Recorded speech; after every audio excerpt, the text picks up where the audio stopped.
Oh, nandiyan pala kayo. Welcome naman sa isa na nating vlog at ngayon ay samahan niyo mag-gym.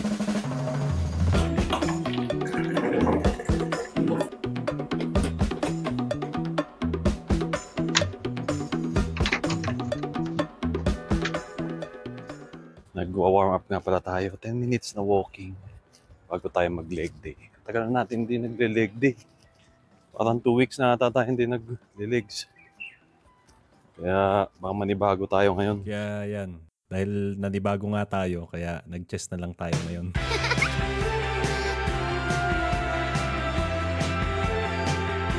Dito na tayo ngayon sa kwarto. Hindi naman tayo makapag-vlog na ayos dun sa gym kasi may mga tugtog. Baka makapiright tayo eh. Mahirap na. Kaya ayos lang. Dito na tayo. Freshen up lang tayo. Pahinga.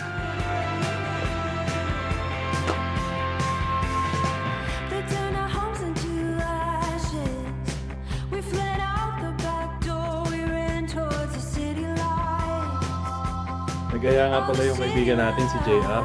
Gusto daw niya mag-shawarma. Sama kayo sa amin ha. Tara na. Dito nga pala tayo sa kalsada malapit sa ospital. Dito kami kumakain pagkagabi. Marami ditong restaurant, dikit-dikit, shawarma, Saudi food. Sama ko nga pala si JR. Ayos. Diyan muna kayo kasi naghahanap kami ngayon ng mga kainan. Sarado pa eh. Nagsasala pa eh. Sige na, bye-bye.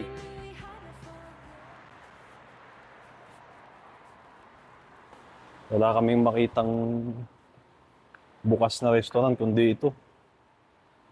Siyempre. Ito nga pala yung ang namin kailangan mong maghubad.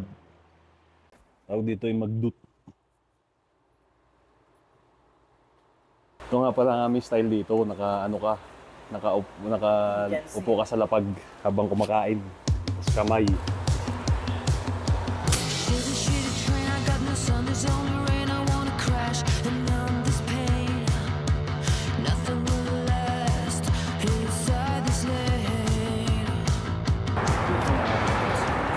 Dito pala kami ngayon ni